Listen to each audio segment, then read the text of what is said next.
shot लगे मगी हमरा जार लगाया डीजे मनीष रक्सौल शॉट लगे मगी हमरा जार लगाया शॉट लगे मगी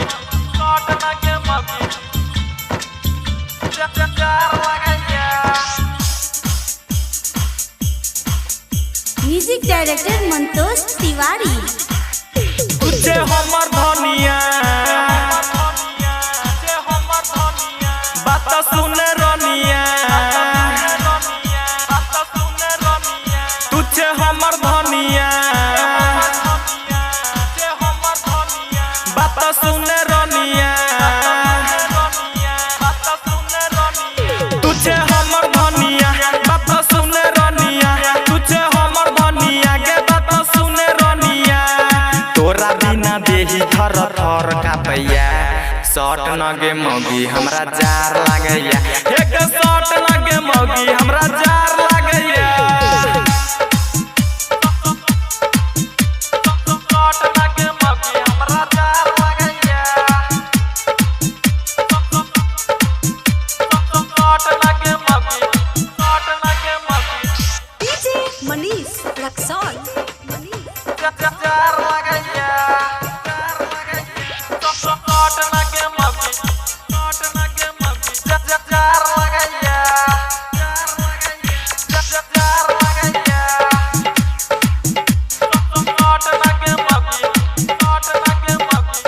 जार लागैया शॉट लगे मगी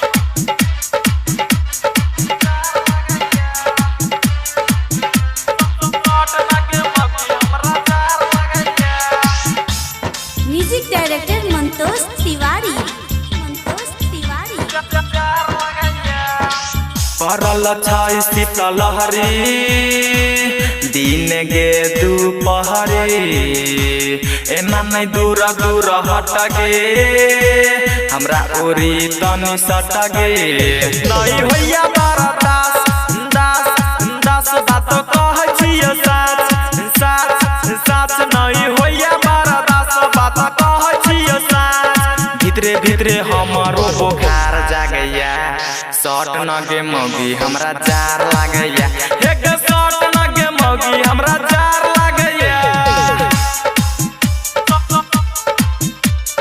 शॉट लगे मगी हमरा जार लागैया शॉट लगे मगी डीजे मनीष रक्सौल जार लागैया शॉट लगे मगी जार लागैया जार लागैया शॉट लगे मगी जार लागैया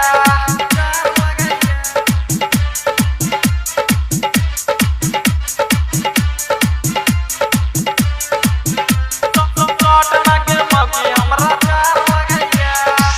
म्यूजिक डायरेक्टर मंतोष तिवारी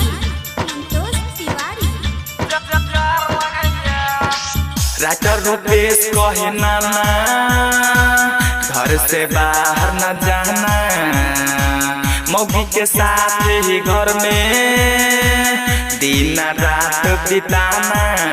कहै छ मंतोष तोस मार के कद बबी होश होश होश कहै छ मंतोष मार के कद बबी होश घर ही में लोहिया धके याग तापैया शॉट लगे मगी हमरा जार लागैया